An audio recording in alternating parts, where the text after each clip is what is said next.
नहाने का समय बदलो, किस्मत चमक जाएगी। यह वाक्य सुनने में साधारण लगता, पर इसके भीतर एक गहरी आध्यात्मिक, मनोवैज्ञानिक और ऊर्जात्मक सच्चाई छिपी है। मनुष्य की दिनचर्या ही उसका भाग्य बनाती। स्नान केवल शरीर को साफ करने की क्रिया नहीं है, ये ऊर्जा को रीसेट करने की प्रक्रिया है।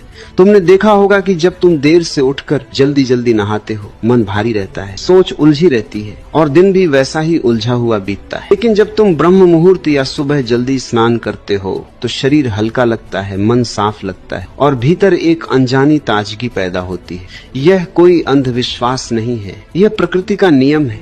सुबह का समय सत्व का समय होता है, शुद्ध ऊर्जा का समय होता है और उस समय स्नान करना केवल शरीर की सफाई नहीं बल्कि आभा की सफाई भी बन जाता है। नहाने का समय बदलो, किस्मत चमक जाएगी। यह वाक्य सुनने में साधारण लगता, पर इसके भीतर एक गहरी आध्यात्मिक, मनोवैज्ञानिक और ऊर्जात्मक सच्चाई छिपी है। मनुष्य की दिनचर्या ही उसका भाग्य बनाती। स्नान केवल शरीर को साफ करने की क्रिया नहीं है, ये ऊर्जा को रीसेट करने की प्रक्रिया है।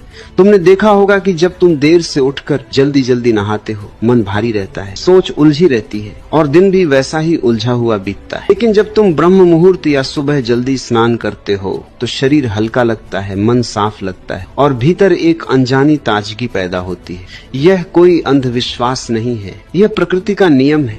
सुबह का समय सत्व का समय होता है, शुद्ध ऊर्जा का समय होता है और उस समय स्नान करना केवल शरीर की सफाई नहीं बल्कि आभा की सफाई भी बन जाता है।